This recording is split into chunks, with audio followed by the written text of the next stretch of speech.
გამარჯობა, მე ლაზარე ლაზარაშვილი ვარ. დღეს ჩვენ ვისაუბრებთ თანხმობის შესახებ. ჩვენი დღევანდელი სტუმარია ასოციაცია HERA-21-ის თანასწორგანმანათლებელი ნინი მაისურაძე, რომელიც მოზარდ ახალგაზრდების მიერ აქტუალურ კითხვებს გასცემს პასუხებს. პირველ რიგში დავიწყოთ იმით, თუ რას ნიშნავს თანხმობა. მოგესალმებით. თანხმობა ნიშნავს, რომ ადამიანი რეალურად თანახმა რამე გააკეთოს. ეს შეიძლება იყოს სიტყვიერად, მაგალითად მე მინდა, ან ეს მომწონს, ან შეიძლება იყოს ჟესტებითაც, ან წერილობით. მაგრამ თუ იმე რაღაცაზე დაქნახდა, ეს იმას ანიშნავს, რომ იგი ავტომატურად დაქნახდება სხვა რაღაცეც. ნებისმიერ ადამიანს აქვს უფლება, რომ შეეცვალოს აზრი, თუნდაც მას შემდეგ, რაც დაქნახდა და თქვას უარი და ეს უარი უნდა იყოს მისაღები სხვებისთვისაც. თუმცა ხანდახან ძალიან რთულია ამის მეგობრებისთვის ახსნა. მოდი გაიხსენე ის ფაქტი, რომელიც ამ თემასთან დაკავშირებით გაბნევს და შევეცდები დაგეხმარო. მაგალითად, ზოგჯერ ჩემი მეგობრები მორბიან და მეხუტებიან, მაგრამ ზოგჯერ სწორედ მათ არ სურთ, რომ შეეხონ ან ჩაეხუტონ. ეს ფაქტი ჩემთვის ძალიან დამაბნეველია, რადგან არ მინდა ვინმე სხვა წვენინო.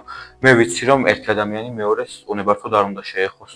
კი, ეს ასეა. ადამიანები ერთმანეთისგან განსხვავებულები არიან და შენ მაინც უნდა გქონდეს თანხმობა ვინმესგან, როდესაც აპირებ ვინმეს მიუახლოვდი ან შეეხო.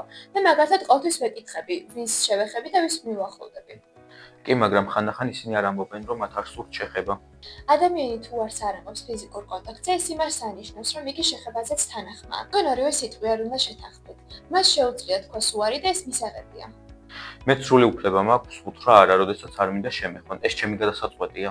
და ეს გადაწყვეტილება შეიძლება ნებისმიერ დროს შეიცვალოს, მაგალითად, როგორც სხვისი კი შეიძლება გადაიქცეს არა. ეს სრულიად ნორმალურია. კი, ნამდვილად, ეს შენი უფლებაა, რომელიც უნდა გახსოვდეს. მნიშვნელოვანია გახსოვდეს, რომ თუ იმე შეგეხება, ეს შენი ბრალი არ არის და შენ აქ არ ხარ დამნაშავე. ვფიქრობ, ახლა ჩემთვის და ჩვენი მაყურებლობისთვის ყველაფერი ნათელია. მადლობა.